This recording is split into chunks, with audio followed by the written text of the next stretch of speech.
Hi friends, तर स्वागत आहे तुमचं आपल्या पल्लवी क्लासिक किचनमध्ये। तर आज आपण ट्रेंडिंग स्पेशल आहे आपला उलटा वडापाव। ठीक आहे, तर त्याच्यासाठी आपल्याला साहित्य लागणार आहे हिरवी मिरची, लसूण आणि बटाटा आपल्याला शिजवून घ्यायचं आहे। ओके, नंतर कढईमध्ये आपल्याला त्याच्या जिरा आणि कढीपत्ता याचा तडका द्यायचा आणि लसूण मिरची मिक्सरला बारीक करून घ्यायचं। ओके, त्याच्यानंतर जे आपल्याला मिक्सरमध्ये बारीक केलेले जे आहे लसूण मिरची ते आपल्याला तेलामध्ये ॲड करायचं। फक्त जास्त त्याचा कलर चेंज होऊन नाही द्यायचा, नॉर्मलीच हे करायचं। नंतर आपल्याला ठीक आहे असा कढीपत्ता तळला पाहिजे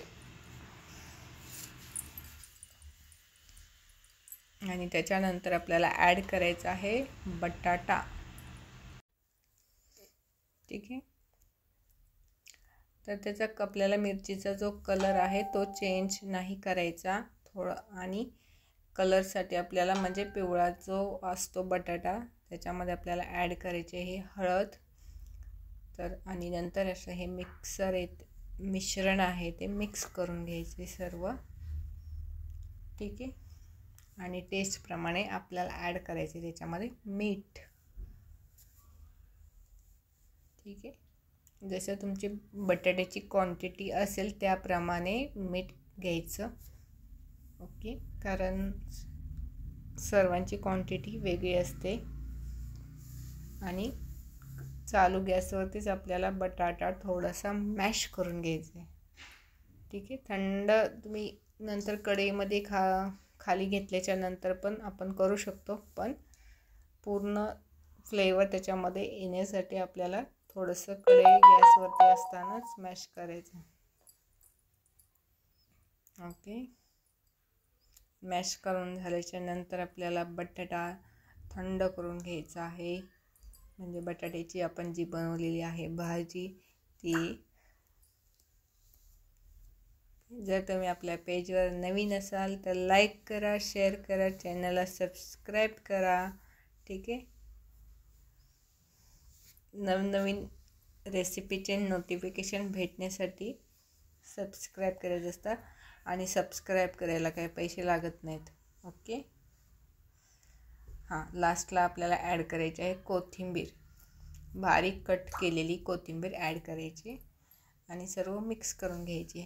थोडीशी कोथिंबीरची क्वांटिटी जास्त ठेवायची, कारण कोथिंबीरचा जो फ्लेवर आहे ना एकच नंबर, एकदम बारीक कट करायची अशी याच्यामध्ये दिसते तशीच। ओके, आता बटाटा थंड करून घ्यायचे आणि आपण आता बनवणार आहे उलटा वडापावसाठीचे मिश्रण। तर त्याच्यासाठी 200 ग्रॅम घ्यायचं आहे बेसन, त्याच्यामध्ये ॲड करायचे टेस्टप्रमाणे मीठ आणि हळद। ठीक आहे, इतर काही दुसरं ॲड नाही करायचं, आणि पाणी ॲड करायचं। विस्करने मिक्स करायचे किंवा हाताने पण मिक्स करू शकतो।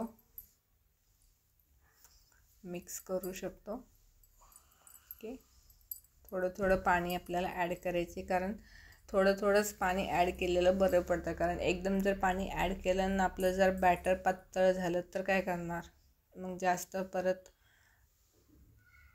आपण जे बेसन पीठ केलेलं आहे ते शिल्लक राहण्याची शक्यता असते। त्याच्यामुळे जे आपण 200 ग्रॅम घेतलेलं आहे त्याच प्रमाणात घ्यायचं, पण त्याच्यामध्ये पाणी थोडं ॲड करायचं, एकदम पाणी ॲड नाही करायचं। ठीक आहे, हे ट्रिक इथं आहे महत्त्वाची। जर झालं तर जे आपण करणार आहे राहणारच नाही, पूर्ण वाहून जाईल। तर त्याच्यासाठी जास्त पातळ पण नाही झालं पाहिजे आणि जास्त घट्ट पण नाही झालं पाहिजे। घट्ट झालं तर एकदम बेसन खाल्ल्यासारखं लागेल ते। ओके, तर अशी कन्सिस्टन्सी ठेवायची। ठीक आहे, आणि काय होतं पीठनं थोडंसं आपण जर थोडा वेळ ठेवलं तर थोडंसं त्याचा थिकनेस वाढतो।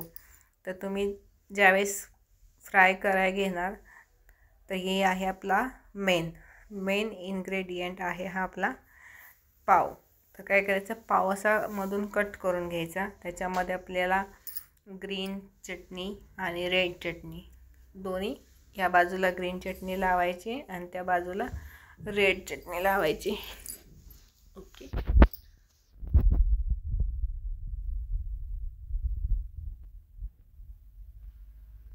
आणि त्याच्यानंतर मध्ये सेंटरमध्ये आपल्याला भरायचं आहे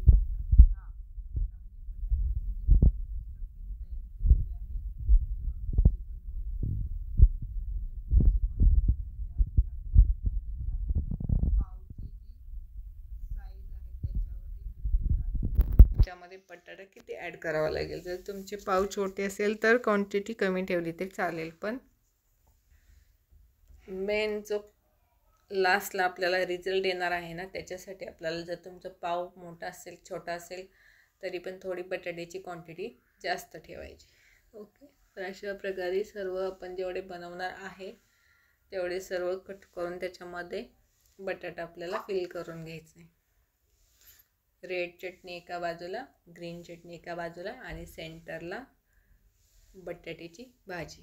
ठीक आहे. ज्यावेळेस आपण राऊंडवाले वडे करतो तर त्याच्यामध्ये आपल्याला असं काही करायला लागत नाही. ज्यावेळेस आपण खायला घेतो त्यावेळेस आपल्याला असं करायला लागतं. ठीक आहे.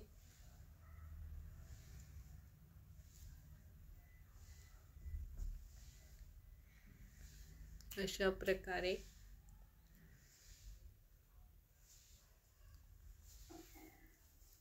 ठीक आहे.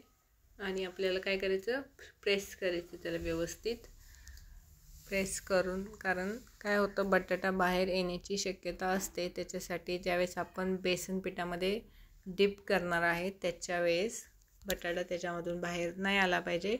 तो प्रॉपर स्टफिंग करून आणि कटिंग करून त्यात बटाटा फिल करून तेलामध्ये फ्राय करेपर्यंत, म्हणजे तो बाहेर नाही आला पाहिजे असं स्टिक करायचं त्याला. ओके.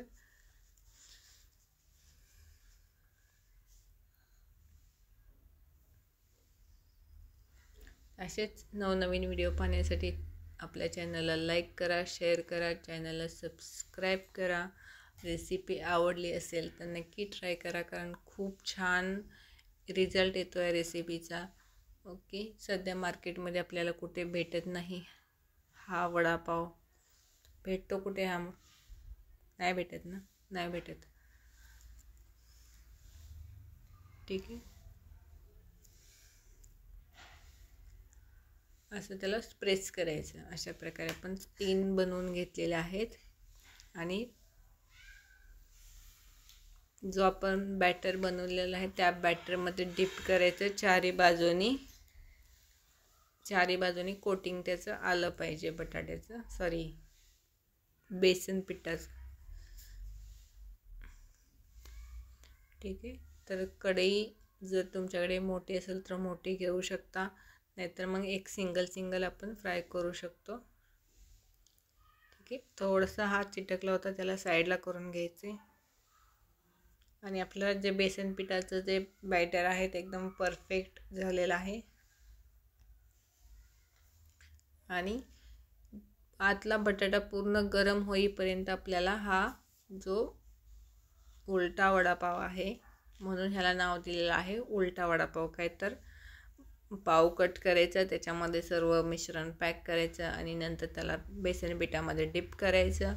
आणि पुढे अजून एक आहे महत्त्वाचं, ते पाहिल्याच्या नंतर समजेल की ह्याला उलटा वडापाव का बोलतात. ओके. मुंबईमध्ये खूपच म्हणजे वडापाव हा खूपच सकाळ संध्याकाळ दुपार तिन्ही टाईम खाल्ला जातो. ओव्हरऑल सीझन,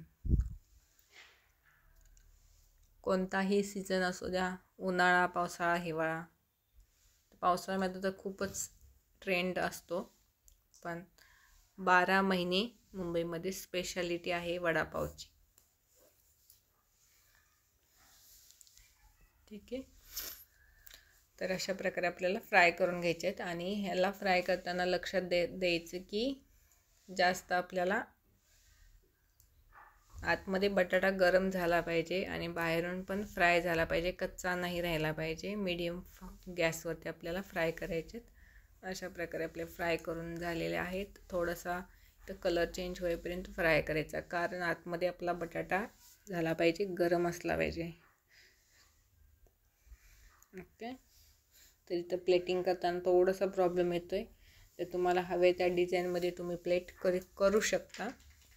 इथे घेतली आहे ग्रीन चटणी पुदिन्याची आणि ही आहे आपली रेड चटणी शेंगदाण्याची. शेंगदाणा